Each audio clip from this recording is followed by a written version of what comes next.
Hello everyone. आज के इस वीडियो लेक्चर के अंदर हम डिस्कस करेंगे कि जो लेंटिल सेल्स हैं वो कहाँ बनते हैं। दूसरा हम डिस्कस करेंगे क्यों बनते हैं। फिर इनका जो ओरिजिन है वो ओरिजिन मतलब जो उत्पत्ति है वो किस तरह से होती है। इनका जो स्ट्रक्चर है वो क्या होता है।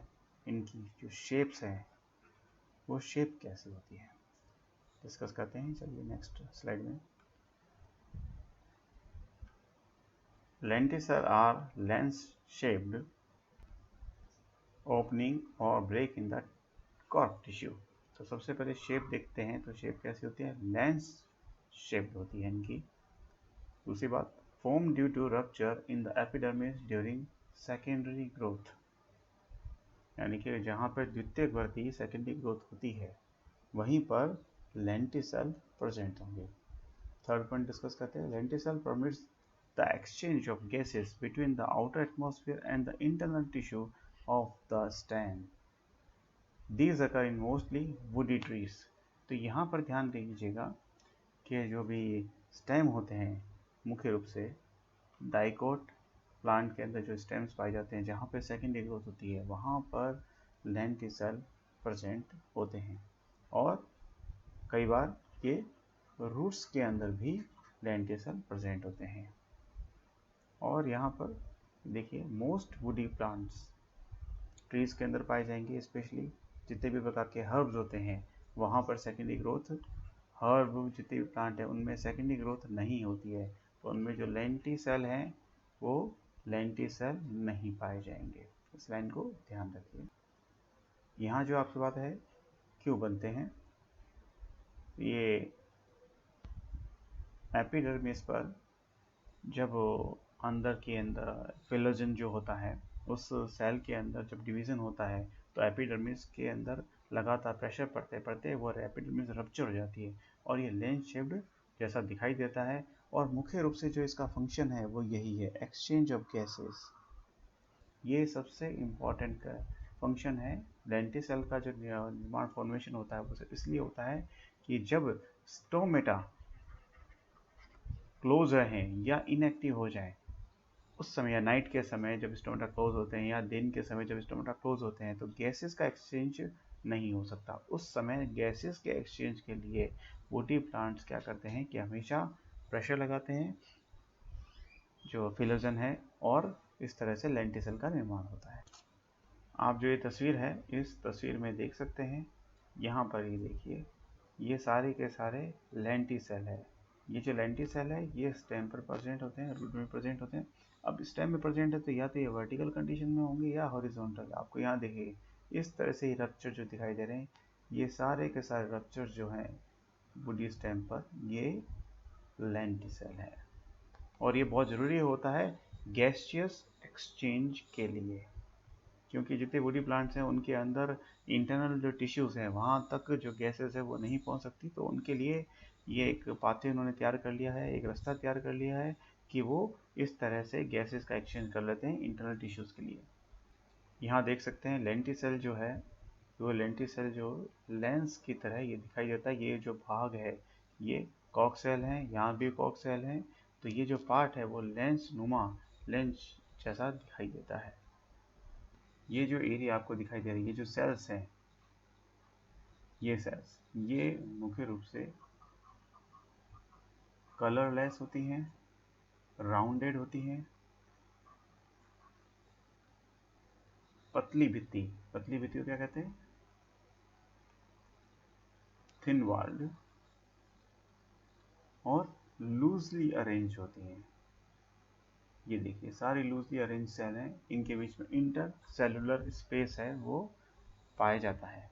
अब इसके नीचे जस्ट एक और लेयर देखते हैं, ये देखिए ये डेंस मोर डेंस हैं, कॉम्पैक्ट सेल रहती हैं और कॉम्पैक्ट। तो इन सेल्स को क्लोजिंग सेल्स कहा जाता है। और ये सेल हैं आपके ये कंप्लीमेंट्री सेल्स, और ये क्लोजिंग सेल। जब सीजन जो है फेवरेबल कंडीशन होती है तब स्टेम के अंदर जो फेलोजन है वो कंप्लीमेंट्री सेल्स बनाना शुरू करता है गोल जैसी।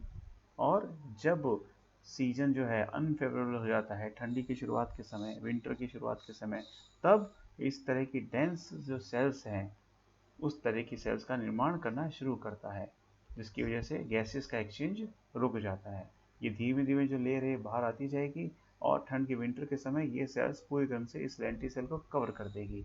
ये फॉर्मेशन लगातार चलता रहता है, complementary cells, closing cell, complementary cell और क्लोजिंग सेल। जिस तरह हमने अर्ली वुड और लेट वुड के अंदर पढ़ा था, अर्ली वुड बनती है फिर लेट वुड का निर्माण होता है, उसी तरह से लेंटिसेल के अंदर भी फेवरेबल कंडीशन के अंदर कम्प्लीमेंट्री सेल बनेगी और अनफेवरेबल कंडीशन के अंदर उस समय क्लोजिंग सेल बनती रहेगी और ये पूरे लेंटिसेल को ब्लॉक कर देगी। और जैसे फेवरेबल कंडीशन आएगी उस समय फेलोजन जो है ज़्यादा ज़्यादा कम्प्लीमेंट्री सेल बनाएगा और ये जो लेंटिसेल वापस ओपन हो जाएगा। इस डायग्राम में आप देख सकते हैं ये जो लाइन है ये फेलोजन की लाइन है। ये फेलोजन की लाइन बाहर की तरफ कम्प्लीमेंट्री सेल बना रही है और यहाँ ये देखिए ये सारी की सारी क्या है, कॉर्क सेल है। और कॉर्क सेल क्या होती है, हमेशा सुबेरिन, इनमें सुबेरिन का डिपोजिशन होता है। लेकिन ये जो कम्प्लीमेंट्री सेल होती है इसमें किसी भी प्रकार से सुबेरिन का डिपोजिशन नहीं होता है। ये बहुत इंपॉर्टेंट है।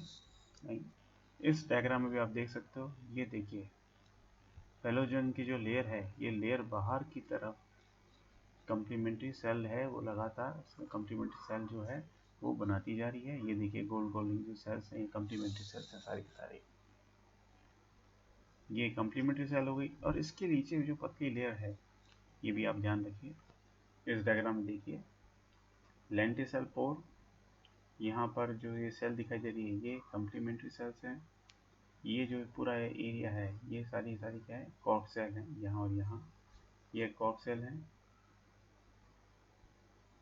ये जो एरिया है आप देखिए इसे हम फेलोजन लेयर कहते हैं। फेलोजन लेयर है ये वाला एरिया, सारा का सारा फेलोजन है, इसको हम कॉर्क कैम्बियम भी कहते हैं। इसके नीचे वाला जो सारी सेल्स हैं वो सेकेंडरी कॉर्टेक्स हैं।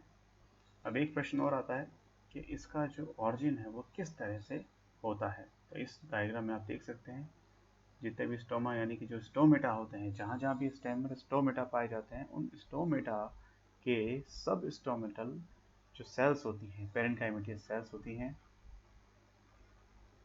वो अपना जो क्लोरोफिल है वो लॉस कर देती हैं, क्लोरोफिल डीक्लोरोफिल हो जाती हैं और लगातार डिवाइड होना शुरू करती है। लगातार डिवाइड होना शुरू करेगी और बाहर की तरफ क्या बनाएगी, कॉम्प्लीमेंट्री सेल्स बनाना शुरू कर देती है। डिवीजन लगातार करती रहेगी पेरेन्काइमा सेल और बाहर की तरफ कॉम्प्लीमेंट्री सेल बनाती रहेगी। साथ ही साथ दूसरा जो फंक्शन है, देखिए स्टोमेटा क्या करता है, गैसीय एक्सचेंज करता है। दूसरा कार्य स्टोमेटा के जस्ट नीचे जो सब स्टोमेटल एक्टिविटी है वो लेंटिसेल भी बनाता है। अब स्टोमेटा के अलावा जो फेलोजन लेयर है वो भी लेंटिसेल बनाती है। तो क्वेश्चन दो तरह के आते हैं। देखिए लेंटिसेल का निर्माण कौन करता है, तो पहला काम है लेंटिसेल का जो निर्माण है वो स्टोमेटा के जहाँ जहाँ स्टोमेटा होंगे उसी सब स्टोमेटल एक्टिविटी के अंदर वो लगातार डिवाइड रहते रहेंगे और कॉम्प्लीमेंट्री सेल बनाएंगे और उसे लेंटिसेल बनेगा। दूसरा कॉम्प्लीमेंट्री सेल ये जो ये लेयर हैं ये साथ ही साथ पेरिडर्म भी बनाता है, यानी कि जो हमारा कॉर्क कैम्बियम है जिसे फेलोजन कहते हैं ये भी बनाता है। देखिए यहाँ आप देख सकते हैं, ये देखिए फेलोजन है, फेलोड्रम। ये जो फेलोजन लेयर है सबसे मोस्ट इंपॉर्टेंट लेयर होती है फेलोजन। यहाँ देखिए ऊपर की तरफ complementary cell and closing cell बनाते बनाते ये लेंटिसेल का जो लेंस शेप्ड स्ट्रक्चर है उसकी वजह से ये लेंस शेप्ड स्ट्रक्चर बन जाएगी। Then thank you. अगर आपको इस लेंटिसेल के बारे में और भी कुछ जानना है, कोई प्रॉब्लम है तो नीचे कमेंट बॉक्स में आप लिख सकते हैं। Thank you.